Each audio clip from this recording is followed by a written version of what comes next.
Hello friends, मैं नेहा पासवान।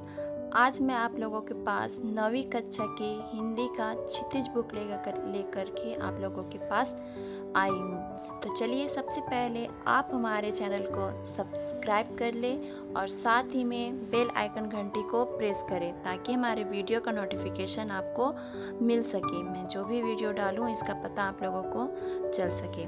तो आज मैं क्षितिज बुक की जो ललद्धत की जो कविता है उसे मैं आप लोगों के पास लेकर के आई हूँ। तो ललद्धत जी ने वाक कविता लिखी है। तो आज मैं आप लोगों को इसके अर्थ के बारे में बतलाऊंगी कि इन्होंने क्या लिखा है।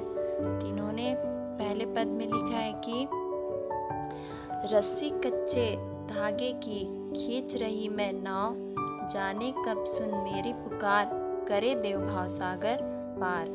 पानी टपके कच्चे सकोरे, व्यर्थ प्रयास हो रहे मेरे, जी में उठती रहुक घर जाने की चाह है घेरे। इसका अर्थ है कि इस कविता में इन्होंने रोजमर्रा की साधारण चीजों को उपमा के तौर पर उपयोग करके दृढ़ भक्ति का वर्णन किया है। इस नाव का मतलब है जीवन की नैया।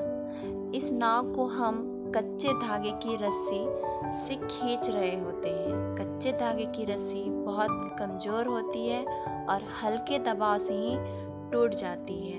हालांकि हर कोई अपनी पूरी सामर्थ्य से अपनी जीवन नैया को खींचता है, लेकिन इसमें भक्ति भावना के कारण कावित्री ने रस्सी को कच्चे धागे का बताया है। इसमें ईश्वर भक्ति के बारे में बतलाया है, इसीलिए इसे कच्चे धागे का बतलाया है। भक्त के सारे प्रयास वैसे विफल हो रहे हैं जैसे कि वो कच्चे धागे से अपनी नैया को, अपनी जीवन की नैया को खींच रहा है और वो रस्सी जो है वो बार बार टूट जा रही है और वो अपनी जीवन नैया को खींच नहीं पा रही है और वो रस्सी बार बार टूट जा रही है और उसके सारे प्रयास वैसे ही बेकार हो रहे हैं जैसे कोई मिट्टी के कच्चे सकोरे में पानी भरने की कोशिश करता हो और वह इधर उधर बह जाता है। भक्त इस उम्मीद से ये सब कर रहा है कि कभी तो भगवान उसकी पुकार सुनेंगे। जो भक्त जो है वो अपनी कच्चे धागे से अपनी जीवन की नैया को खींच रहा है, बार बार खींच रहा है और रस्सी जो है वो बार बार टूट जा रही है।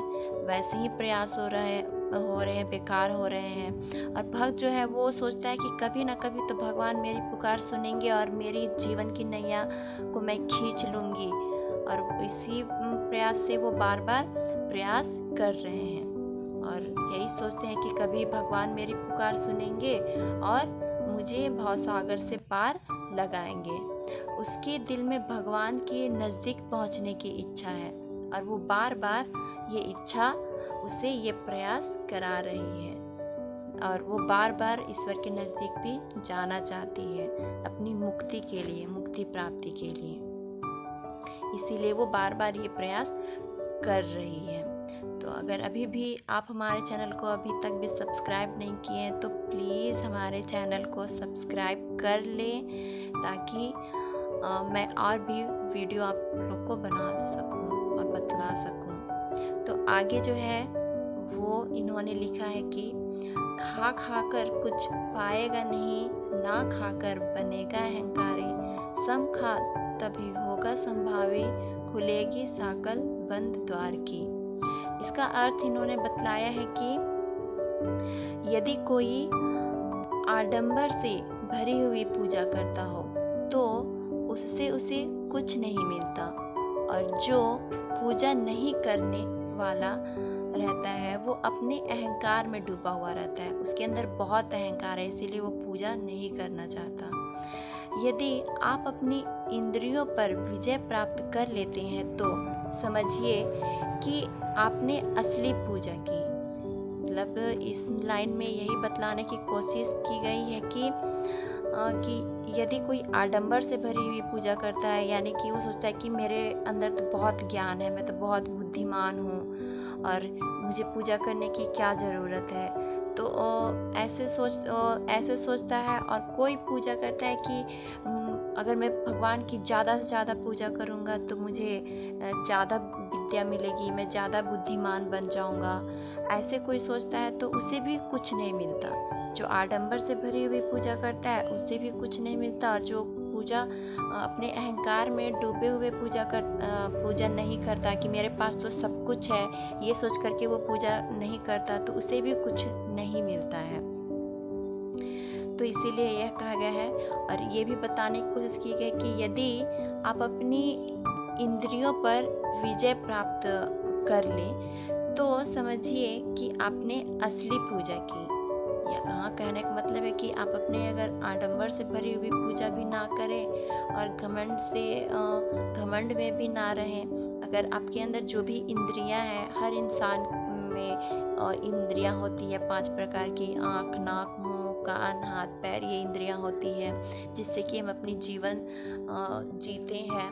तो इस इंद्रियों को हम अगर अपने काबू में कर लें तो हम असली समझिए कि हमने असली पूजा की और हमें असली ज्ञान की प्राप्ति हो गई है। इंद्रियों पर विजय प्राप्त करने से ही ज्ञान के बंद दरवाजे आपके लिए खुल जाते हैं। हमारी इंद्रियां हमें हमारे शरीर से बाहर की दुनिया से तालमेल और संपर्क बिठाने में मदद करती है। यानी कि हम बाहरी की दुनिया को कैसे जिए, किस प्रकार से जिए, इसमें जीने के लिए हमारी जो इंद्रियां हैं वो हमारी मदद करती है। जैसे कि खाने, पीने, देखने, सुनने, इन सब चीज़ के लिए हमारी इंद्रियां हमारा साथ देती है, और जिसके जरिए हम अपना काम पूरा कर लेते हैं और जिसके जरिए हम अपनी जिंदगी जी लेते हैं। तो इसीलिए कहा गया है कि हमारी ज्ञान इंद्रियां हमें हमारे शरीर से बाहर की दुनिया से तालमेल और संपर्क बिठाने में मदद करती है। जैसे कि देखना, सुनना, सूंघना, स्पर्श करना और स्वाद लेना, ये सारी क्रियाएं जो है वो हमारे लिए बहुत ज़रूरी है और इसमें ये इंद्रियां हमारी मदद करती है। लेकिन यदि आपने इन किसी पर से भी अपना नियंत्रण खो दिया तो बड़ी मुश्किल हो जाएगी। जैसे कि हम कोई बुरी चीज़ देखने लगे तो हम अपना नियंत्रण खो बैठेंगे और गलत रास्ते पर चल बैठेंगे। और इसीलिए कहा गया कि हमारी जितनी भी इंद्रियां हैं उसे हमें अपने नियंत्रण में रख करके अपनी ज़िंदगी को जीना चाहिए। सपोज दैट यहाँ पे एक उदाहरण दिया हुआ है कि अपने स्वाद को ले लीजिए कि हर किसी के पास मुंह है, हर किसी को अच्छी अच्छी चीज़ें खाने का शौक़ रहता है, हर किसी का कोई ना कोई फेवरेट डिश होता है जिसे वो हमेशा खाना चाहता है। मान लीजिए किसी को बहुत मीठा खाने का पसंद हो और मिठाई यदि ज़्यादा खाई जाए तो उससे मधुमेह जैसी बीमारियां हो सकती हैं, जैसे शुगर की बीमारी उसे हो सकती है अगर वो ज़्यादा मिठाइयाँ खाने लगे, मीठा चीज़ को ज़्यादा खाने लगे क्योंकि उसे मीठा पसंद है इसलिए। तो इसीलिए कहा गया कि अपने इंद्रियों को अपने नियंत्रण में रखिए कि अगर हम अपने इंद्रियों को अपने नियंत्रण में नहीं रखेंगे, जैसे कि यहाँ पे मिठाई अपने मुंह का उदाहरण दिया गया है, अगर उस पर हम नियंत्रण नहीं रखेंगे तो हमें बड़ी बीमारी हो जाएगी, शुगर की बीमारी हो जाएगी और जिससे वो हमारे शरीर के लिए हानिकारक ही है। तो ये था इसका अर्थ। अगर अभी भी आप हमारे चैनल को सब्सक्राइब नहीं किए हैं तो प्लीज़ हमारे चैनल को सब्सक्राइब कर लें। आगे है कि आगे इन्होंने लिखा है कि आई सीधी राह से गई न सीधी राह, सुसुम सेतु पर खड़ी थी बीत गया दिन आ, जेब टटोली कौड़ी न पाई, मांझी को दू क्या उतराई। इसका अर्थ है कि किसी इंसान का जब इस संसार में जन्म होता है तो वह एक युगों से चल रहे सीधे तरीके से ही होता है। जिस तरह से हर एक इंसान का जन्म होता है तो सभी का जन्म उसी प्रकार से होते रहता है।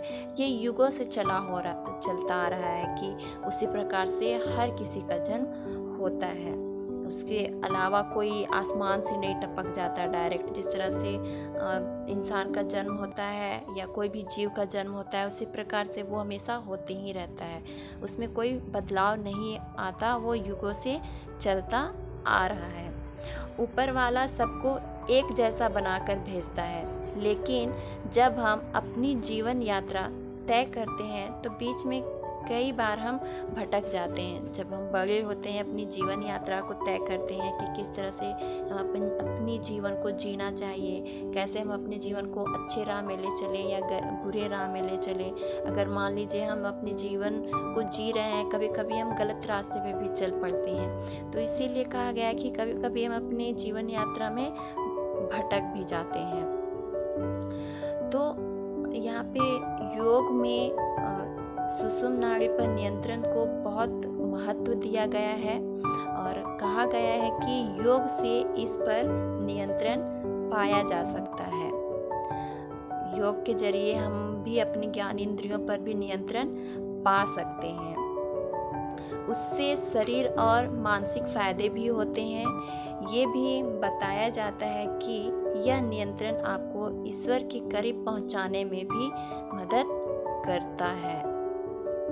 और आगे इन्होंने बतलाया है कि आखिर में जब भक्त की जो जीवन नैया थी, उसकी नाव को जब भगवान पार लगा देते हैं तो वह कृत्य धन होकर उन्हें कुछ देना चाहता है। जब वो अपनी ज़िंदगी को जी लेता है और वो बार बार जो कोशिश कर रहा होता है कि मेरी जीवन की नैया पार लग जाए, और वो हमेशा कोशिश करते हुए रहता है और उसकी प्रार्थना एक ना एक दिन स्वीकार हो जाती है और उसकी जीवन की नैया पार लग जाती है और वो ईश्वर की प्राप्ति कर लेता है, ईश्वर के पास पहुंच जाता है। और जब वो ईश्वर के पास पहुंच जाता है तो वो कृतघ्न होकर, यानी कि बहुत खुश होकर के वो उन्हें कुछ देना चाहता है। खुशी से वो ईश्वर को कुछ देना चाहता है कि भगवान ने मेरी प्रार्थना सुनी, मेरी इतनी मदद की, तो मुझे कुछ देना चाहिए भगवान को। इसलिए वो अपनी तरफ से दक्षिणा के रूप में कुछ भगवान को देना चाहता है। लेकिन भक्त की श्रद्धा की पराकाष्ठा ऐसी है कि उसे लगता है कि उसके पास देने के लिए कुछ भी नहीं है और जो कुछ उसने जीवन में पाया वो सब तो भगवान का दिया हुआ है।